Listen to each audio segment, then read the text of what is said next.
एक मोठी बातमी समोर येते। ठाकरेंच्या शिवसेनेचे माजी खासदार विनायक राऊत यांच्यासह कुटुंबाविरोधात गुन्हा दाखल करण्यात आलाय।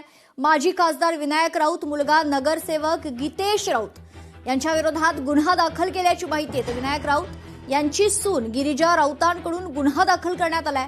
ठाण्याच्या कापूर बावडी पोलीस ठाण्यात गुन्हा दाखल झाल्याची माहिती आहे। जादूटोणा विरोधी कायद्याअंतर्गत गुन्हा दाखल करण्यात आलाय। तर सून गिरिजाचे राऊत कुटुंबावर गंभीर आरोप आहेत। राऊत कुटुंबानं गोमूत्र प्यायला दिले, डोक्यावरील केस उपटल्याचा आरोप या सुनेनं केलाय। तर राऊत कुटुंबासह फिरोज बाबा आणि काजी बाबा विरोधात देखील गुन्हा नोंदवण्यात आलाय। सविस्तर माहिती जाणून घेऊयात। आपले प्रतिनिधी चेतन ननावरे जोडले जात आहेत। चेतन, काय सविस्तर अपडेट?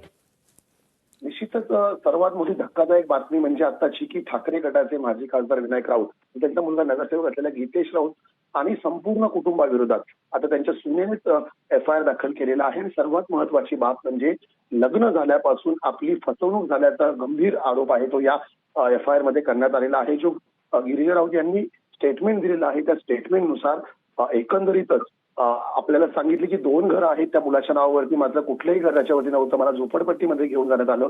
इतकंच नाही तर माझ्याबरोबर शारीरिक संबंध ठेवण्यास देखील पतीने नकार दिला असं म्हणत विनायक राऊत यांच्या मुलावरती गंभीर आरोप केले।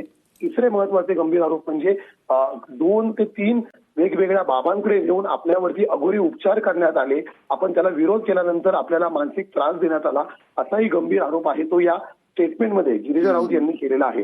त्यामुळे कुठेतरी ठाकरे गटाचे जे दोन्ही नेते आहेत, विनायक राऊत असतील आणि गीतेश राऊत असतील, या दोघांविरोधात आता अडचणी वाढताना पाहायला मिळत आहेत। निश्चित धन्यवाद चेतन, आपण दिलेल्या सविस्तर बातमीसाठी।